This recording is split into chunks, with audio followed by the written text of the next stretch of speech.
जिंदगी में हर मौके का फायदा उठाओ कि जिंदगी में हर मौके का फायदा उठाओ पर किसी की मजबूरी का नहीं। अगर जिंदगी मौका देती है तो धोखा भी देती है।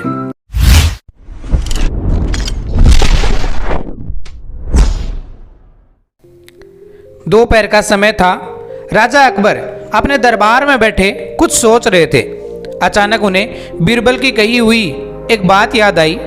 उन्हें याद आया कि एक बार बीरबल ने उन्हें एक कहावत सुनाई थी जो कुछ इस तरह से थी, खाने के बाद लेटना और मारने के बाद भागना एक समझदार मनुष्य की निशानी होती है। राजा सोचने लगे, अभी दोपहर का समय है, यकीनन बीरबल खाने के बाद सोने की तैयारी में होगा।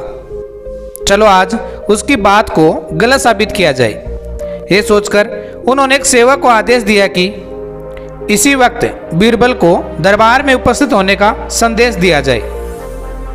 बीरबल अभी खाना खाकर बैठे ही थे कि सेवक राजा का आदेश लेकर बीरबल के पास पहुंचा।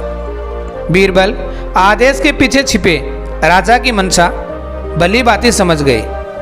उन्होंने सेवक से कहा, तुम थोड़ी देर रुको, मैं कपड़े बदलकर तुम्हारे साथ ही चलता हूं। अंदर जाकर बीरबल ने अपने लिए एक तंग पजामा चुना। पजामा तंग था तो उसे पहनने के लिए उन्हें बिस्तर पर लेटना पड़ा। पजामे को पहनने का बहाना कर वे थोड़ी देर बिस्तर पर ही लेटे रहे और फिर सेवक के साथ दरबार की ओर चल दिए। दरबार में राजा अकबर बीरबल की ही राह देख रहे थे। उनके वहां पहुंचते ही राजा ने पूछा, क्यों बीरबल, आज खाने के बाद लेटे थे या नहीं? बीरबल ने जवाब दिया, जी महाराज, जरूर लेटा था। यह सुनकर राजा को बहुत गुस्सा आया। उन्होंने बीरबल से पूछा, इसका मतलब यह है कि तुमने मेरे आदेश का असम्मान किया है। तुम उसी समय मेरे सामने क्यों उपस्थित नहीं हुए? इसके लिए मैं तुम्हें सजा देता हूं। बीरबल ने तुरंत जवाब दिया, महाराज, यह सच है कि मैं थोड़ी देर लेटा था, लेकिन मैंने आपके आदेश की अवहेलना नहीं की है।